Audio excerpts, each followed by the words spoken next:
أعوذ بالله من الشيطان الرجيم بسم الله الرحمن الرحيم قل من ينجيكم من ظلمات البر والبحر تدعونه تضرعا وخفية لئن أنجانا من هذه لنكونن من الشاكرين قل الله ينجيكم منها ومن كل كرب ثم أنتم تشركون قل هو القادر على أن يبعث عليكم عذابا من فوقكم أو من تحت أرجلكم أو يلبسكم شيعا ويذيق بعضكم بعض بعض انظر كيف نصرف الآيات لعلهم يفقهون وكذب به قومك وهو الحق قل لست عليكم بوكيل لكل نبأ مستقر وسوف تعلمون. آپ فرما دیجئے کہ کون تم کو خشکی اور سمندر کی تاریکی سے نجات دیتا ہے جبکہ تم اس کو پکارتے ہو گڑ گڑا کر اور خفیہ طور پر، اور یہ کہتے ہو کہ اگر ہم کو اس نے بچا لیا، اس عذاب سے، اس تکلیف سے اگر ہم کو بچا لیا تو ہم شکر گزار بن جائیں گے. سمندر کی اور خشکی کی تاریکی میں، تاریکی مراد یہ نہیں کہ رات ہی میں کوئی چیز ہو، بلکہ ہر مصیبت تاریکی ہی ہوتی ہے. جب انسان پر مصیبت ہو، چاہے دن کے 12 بج رہے ہوں، لیکن اس کی نظروں میں اندھیرا ہوتا ہے. مصیبت میں، تکلیف میں انسان کو روشنی کے بجائے اندھیرا نظر آتا ہے، تاریکی نظر آتی ہے. اور تاریکی میں ہی اگر مصیبت پریشانی ہو جائے تو انسان اور پریشان ہو جاتا ہے. اور یہی مصیبت اگر سمندر کے اندر ہو اور تاریکی کے اندر ہو اور کشتی دونوں طرف کو جھول رہی ہو، بڑی بڑی موجیں اٹھ رہی ہوں اور کنارہ قریب نہ ہو، تو پھر مصیبت بر مصیبت ہو جاتی ہے، پھر دو بالا ہو جاتی ہے. ایسی حالت میں جب انسان پھر آسمان کی طرف کو دیکھ کر خدا کی جانب آس لگاتا ہے اور اس سے مانگتا ہے کہ مولا کریم اب اس حالت میں آپ کے علاوہ کوئی نہیں بچانے والا ہے، وہ حقیقی دعا ہوتی ہے، وہی دل سے نکلنے والی دعا ہوتی ہے. جب انسان ایسی مجھ میں پھنستا ہے کہ آسرا کوئی بھی نظر نہیں آتا، عام حالت میں جب کہ دعا کرتا ہے انسان کہ مجھے پاسپورٹ بنا ہے، لیکن وہ والی دعا نہیں ہوتی جو دل سے ہوتی ہے، کیونکہ اس میں انسان کا سبب کی جانب زیادہ دھیان رہتا ہے کہ فلاں پولیس والے کو پیسے دینے ہیں تو اس سے کام ہو جائے گا. لیکن جب بالکل سبب ختم ہو جائے پھر انسان دل سے دعا مانگتا ہے. اس صورت میں جو دل سے دعا مانگی جاتی ہے وہ اللہ رب العالمین کی جانب سے پوری کی جاتی ہے. اور جب انسان وعدے کرتا ہے ایسی صورت میں، کافروں کا تو یہ حال ہے کہ اپنے بتوں کو پوجتے رہتے ہیں، اور جب ایسی تنگی میں پھنستے ہیں تو پھر مالک کریم کی جانب آس لگاتے ہیں تو وہ ان کی اس تکلیف کو دور بھی کر دیتا ہے. لیکن جب وہ وعدہ کرتے ہیں اس دعا میں کہ اگر ہم سے یہ تکلیف دور ہو گئی تو مولا آپ ہی کی عبادت کریں گے، آپ کے علاوہ کسی کو نہیں پوجیں گے، جب ہم ان کو نجات دے دیتے ہیں، اللہ رب العالمین فرما رہے ہیں کہ اس تکلیف سے، تو پھر وہ شرک کرنے لگ جاتے ہیں. انسان کی حالت ہے. قل اللہ ینجیکم منہا من کل کرب ثم انتم تشرکون.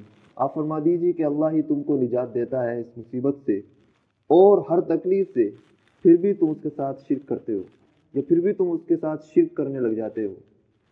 قل هو القادر علی ان یبعث علیکم عذابا من فوقکم. آپ فرما دیجئے کہ وہی غالب ہے اس بات پر کہ وہ تم پر عذاب بھیج دے، تمہارے اوپر سے بھی تمہارے نیچے سے بھی. تکلیف ایک مرتبہ آ جائے، انسان وعدہ کرتا ہے کہ اب کے بعد گناہ نہیں کروں گا، جس نتیجے میں میں اس حالت میں پہنچا ہوں واقعی میں اس سے گناہ سرزد ہوا ہے، اس کے بعد یا اللہ ایسی غلطی نہیں ہوگی. تو انسان توبہ کرتا ہے، اللہ رب العالمین مصیبت کو معاف کر دیتے ہیں.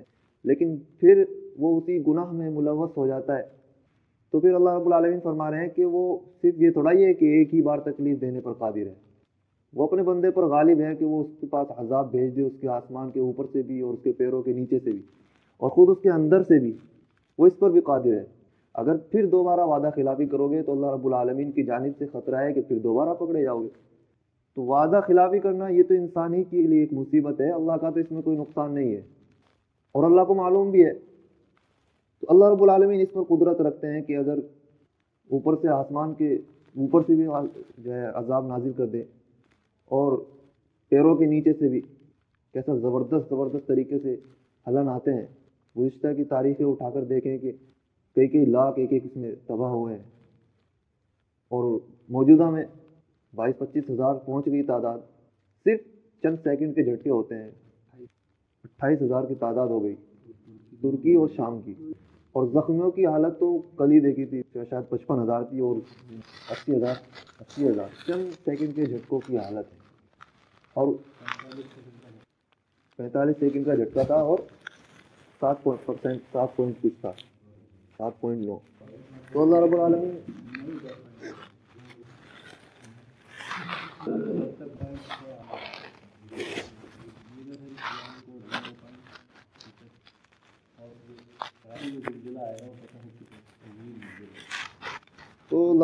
اس پر بھی قدرت رکھتے ہیں کہ سیکنڈ بھی بڑھا سکتے ہیں، زیادہ سیکنڈ کے لیے منٹوں کے لیے آ جائے، اس پر بھی قدرت رکھتے ہیں، وہ پوائنٹ بڑھا دیں، 7 کے بجائے 10 20 کر دیں، مکمل زمین کو تباہ کر دیں۔ اذا زلزلت الارض زلزالها، زمین کو جب ہلا کر رکھ دیا جائے گا، فاخرجت الارض اثقالها، زمین اپنے بھاری سامانوں کو اوپر نکال دے گی، وقال الانسان ما لها، انسان کہے گا کہ اس کو کیا ہو گیا، زمین کو کیا ہو گیا ہے، یومئذ تحدث اخبارها، وہ دن ہوگا کہ جب تمام خبریں بیان کر دی جائیں گی، وہ قیامت کا منظر ہوگا۔ تو اللہ رب العالمین قدرت رکھتے ہیں کہ وہ کبھی بھی آسمان کے اوپر سے بھی، زمین کے نیچے سے بھی، انسان کے خود اپنے اندر سے بھی، اس کی ذات کے اندر سے بھی، اور گروہ کے اندر سے بھی، کہ ایک دوسرے گروہ دونوں کو آپس میں لڑا دیں، اس پر بھی قدرت رکھتے ہیں۔ وَيُذِيقُ بَعْضَكُمْ بَأْسَ بَعْضٍ، تم میں سے بعض کو بعض کا پھر عذاب چکھا دیں۔ انظر کیف نصرف الآیات لعلہم، دیکھو کہ کیسے ہم باتوں کو کھول کھول کر، پھیر پھیر کر بیان کرتے ہیں تاکہ وہ لوگ سمجھ لیں۔ ایسی حالت میں بھی وَكَذَّبَ بِهِ قَوْمُكَ، اتنے واضح بات بتانے کے باوجود بھی آپ کی قوم نے اس کو جھٹلا دیا ہے۔ وَهُوَ الْحَقُّ، حالانکہ وہ حق ہے، قرآن مجید کو انہوں نے جھٹلا دیا ہے حالانکہ وہ حق ہے۔ قُلْ لَسْتُ عَلَيْكُمْ بِوَكِيلٍ، تو اگر تم نے جھٹلا دیا ہے، آپ فرما دیجئے کہ اس چیز کا جو کہ تم نے مانگا ہے، میں تم پر داروغہ بنا کر نہیں بھیجا گیا ہوں، اب میں نے تم کو پہنچا دیا ہے، تو تمہارا معاملہ اور اللہ کا معاملہ وہ سپرد ہے۔ لِكُلِّ نَبَإٍ مُسْتَقَرٌّ وَسَوْفَ تَعْلَمُونَ، ہر چیز کی، ہر خبر کا ایک ٹھکانہ ہے کہ جس وقت جو خبر ملنی ہے وہ مل کر رہے گی۔ تو کافروں نے یہ بھی جو ڈیمانڈ کی تھی کہ ہم کو بتائیں کہ عذاب کب آئے گا، ذرا بتاؤ تو صحیح کہ ہم بھی انتظار کریں۔ تو اللہ رب العالمین رسول اللہ صلی اللہ علیہ وسلم کو فرمایا کہ آپ ان سے کہہ دیجیے کہ ہر خبر کا ایک ٹھکانہ ہوتا ہے، ضروری نہیں کہ ہر خبر بتانے کی ہو، موت تو بہرحال آنی ہے، موت کے بعد کی جو مصیبتیں ہیں اور راحتیں ہیں مومن کے لیے وہ تو بہرحال پوری ہونی ہے، لیکن اس سے پہلے بھی اللہ نے جو بتلایا ہے وہ بھی وَسَوْفَ تَعْلَمُونَ، تم اس کو جان لو گے، جب وقت آئے گا تو پھر جان لو گے، وہ چاہے موت کے بعد کا وقت ہو یا دنیا میں قریب میں عذاب دونوں ہو سکتے ہیں، موت سے پہلے بھی، موت کے بعد بھی، دونوں طرح کے عذاب ہو سکتے ہیں۔ وَإِذَا رَأَيْتَ الَّذِينَ يَخُوضُونَ فِي آيَاتِنَا فَأَعْرِضْ عَنْهُمْ، اور جب آپ دیکھیں ان لوگوں کو کہ جو ہماری آیتوں میں عیب جوئی کرتے ہیں، عیب نکالتے ہیں ہماری آیتوں میں، یعنی مذاق بناتے ہیں آیتوں کا، فَأَعْرِضْ عَنْهُمْ حَتَّى يَخُوضُوا فِي حَدِيثٍ غَيْرِهِ، تو آپ ان سے ہٹ جائیے یہاں تک کہ وہ کسی دوسری بات میں لگ جائیں۔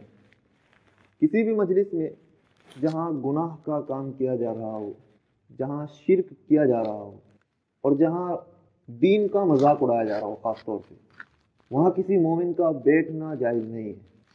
اگر بیٹھے تو صرف اس حالت میں بیٹھے کہ ان کو روکنے کی قدرت رکھتا ہو، اور مجبوری اگر بیٹھنے کی ہے تو پھر کسی اور کام میں لگے، ان کی جانب ملتفت نہ ہو۔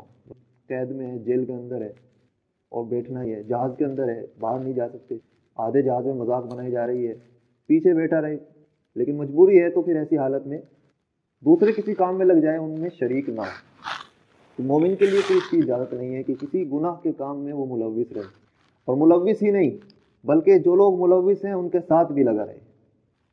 تو جو لوگ دین کا مذاق اڑاتے ہیں ان کے ساتھ بیٹھنا جائز نہیں۔ پہلے بھی یہ آیت گزری ہے، جیسا کہ پچھلی آیت میں بھی گزرا تھا کہ جب ہو سکتا ہے کہ وہ جو آیت تھی کہ پھر عذاب آگ کا اس کو بھی پہنچے گا اس کے سبب کہ اس نے ان کو نہیں روکا اور وہاں سے اٹھ کر بھی نہیں گیا، یہاں تک کہ دوسرے کام میں لگ جائیں۔ یعنی اگر مجلس لگ رہی ہے اور وہ دین پر تبرہ کر رہے ہیں، گناہ کے کام میں لگ رہے ہیں، تو جب تک وہ گناہ کر رہے ہیں تب تک تو بیٹھنے کی اجازت ہی نہیں ہے۔ جب وہ گناہ سے ہٹ کر کسی دوسرے کام میں لگ جائیں تو مجبوری کی حالت میں ان سے ملنے کی اس میں اجازت ہے، جب ضرورت ہو تو مل سکتے ہیں، اور امام ابوبکر جساس نے تو یہ کہا ہے کہ صرف گناہ نہیں بلکہ جو لوگ ظالم لوگ ہیں ان کے ساتھ پھر اس طرح کا تعلقات قائم کرنا جائز نہیں. وَإِمَّا يَنْسِيَنَّكَ الشَّيْطَانُ فَلَا تَقْعُدْ بَعْدَ الذِّكْرَىٰ، اگر آپ کو شیطان بھلا دے تو پھر آپ یاد آنے پر ان کے ساتھ مت بیٹھیں، ظالم قوم کے ساتھ. وَمَا عَلَى الَّذِينَ يَتَّقُونَ مِنْ حِسَابِهِم مِّن شَيْءٍ، اور متقین پر کوئی حرج نہیں ہے ان کے حساب میں سے کچھ بھی. ولیکن ذکر، لیکن ان کے لیے نصیحت کرنا تو ضرور ہے.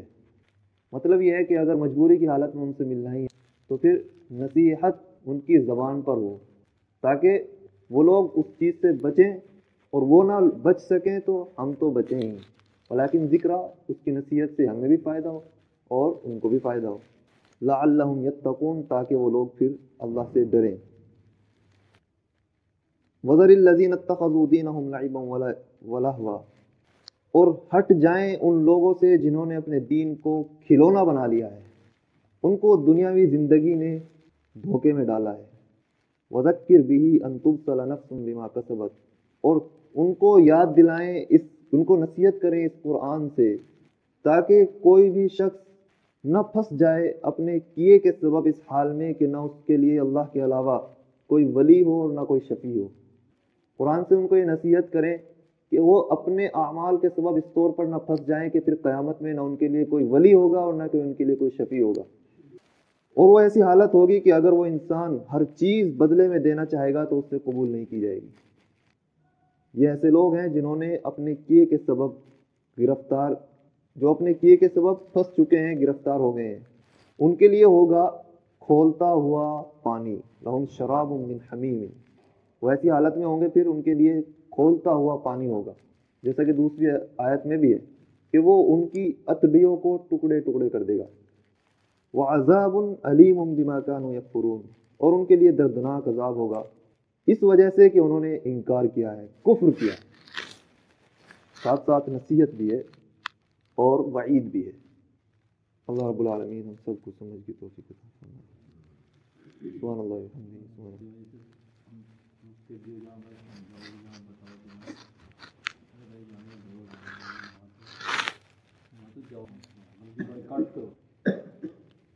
بلکہ اس کا یہ ہو رہا ہے کہ جو ایک آدمی نہیں رہا ورنہ عذاب بھی آ سکے، ایسی حالت میں عذاب آ گیا تو کیا ہوگا. بہت سے کیس ہوئے ہیں ادھر ڈھولتا شریک ہونے آ رہے ہیں، اس میں ایکسیڈنٹ ہو گیا اور بھی کئی واقعے ہوئے ابھی کچھ سال پہلے، جس کی وجہ سے ڈھول تماشے بہت بند ہو گئے تھے، کافی حد تک بند ہو گئے تھے. لیکن پھر دوبارہ تنبیہ آتی ہے پھر. اور جہاں ڈھول تماشے نہیں بلکہ فتویٰ تو یہ ہے جو بنوری ٹاؤن کا فتویٰ ہے کہ ایک مجبوری ہوتی ہے انسان کی حالت میں، انسان کے پاس، کہ سماج کی کہ اس کو کھلانا ہی ہے. نہیں کھلائیں گے تو پھر اس کے اوپر کسے جائیں گے کہ بھائی کھا تو لیا اس نے لیکن کھلا نہیں رہا ہے. اس طرح لوگ کہتے ہیں کہ بھائی کھا تو لیتا ہے لیکن کھلا نہیں رہا ہے. تو ایسی حالت میں جب مجبوری کی حالت میں ہو یا دکھانے کی حالت میں ہو یا شہرت کی حالت میں ہو، تینوں حالتوں میں جائز نہیں ہے، حرام ہے کھانا. ایسی حالت میں شرکت بھی جائز نہیں ہے. اور قاعدہ ہے کہ العرف کا شرط، عرف جو ہوتا ہے وہ شرط کی مانند ہوتا ہے. سماج کے اندر عرف لگ گیا کہ جو انسان کھائے گا تو وہ کھلائے گا بھی.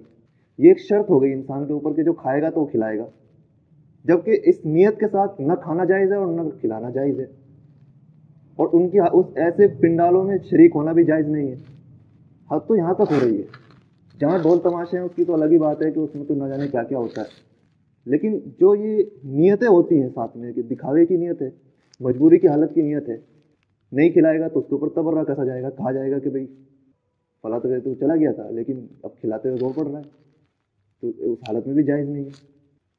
اور لڑکی کی یہ تو تب بھی ہے جبکہ ولیمے کی حالت میں بھی ہو. سنت جو ہے وہ صرف یہ نہیں ہے کہ پوری برادری کو اکٹھا کر لیا اور قرضے لے کر اور اس میں بھی جائز دکھاوے کی نیت ہے، وہ بھی ولیمے میں بھی جائز نہیں ہے اس طرح کی. اور لڑکی کی جانب سے تو اسلام میں کچھ ہے ہی نہیں. وہ اتنا ہے کہ ہاں اس نے اپنے خالہ پھوپھی کو بلا لیا جو لڑکی کے سگے رشتے دار ہیں، چاچا ہیں، ان کے لیے جب آ گئے تو ٹھیک ہے، ان کے لیے ایک دو دیگ اتروا لی. لیکن پوری برادری کو لڑکی کی جانب سے جمع کرنا اور پھر باراتیں لے کر آنا، یہ تو سراسر ہندوانہ طریقہ ہے، غیروں کا طریقہ ہے، جس کو بالکل چھوڑنا چاہیے. ان رسم و رواج نے جو امت کو تباہ کیا ہے. ابھی گجرات میں شادی ہوئی تھی، 200 کروڑ روپے اس نے خرچ کیے تھے. بہت ہنگامہ ہوا اس پر کہ وہ لڑکیاں جو اب تک کنواری بیٹھی ہیں وہ ان کی سب سے ہزاروں لڑکیاں اس سے بیاہی جاتی صرف اس وجہ سے. وہ کنواری بھی کیوں بیٹھی ہیں؟ ہماری غلطی کی وجہ سے. وہ کنواری اس لیے بیٹھی ہیں کہ کھلانا پڑے گا پوری برادری کو, جائز دینا پڑے گا. کنواری اس لیے بیٹھی ہیں, اور کنواری اس لیے بیٹھی ہیں کہ وہ ایسے ایسے لوگ اس طرح خرچ کرتے ہیں, ان پر صدقہ نہیں دیتے.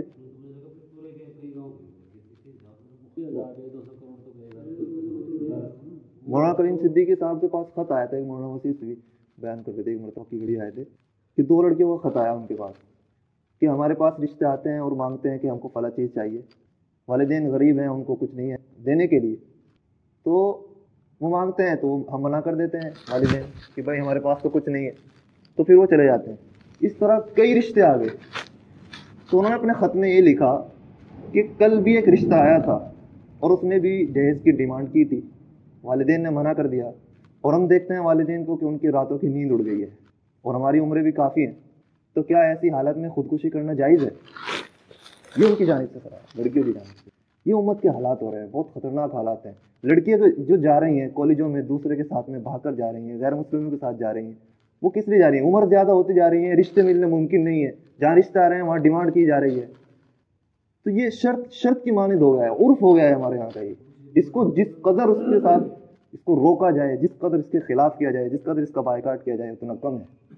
اللہ عمل کی توفیق عطا.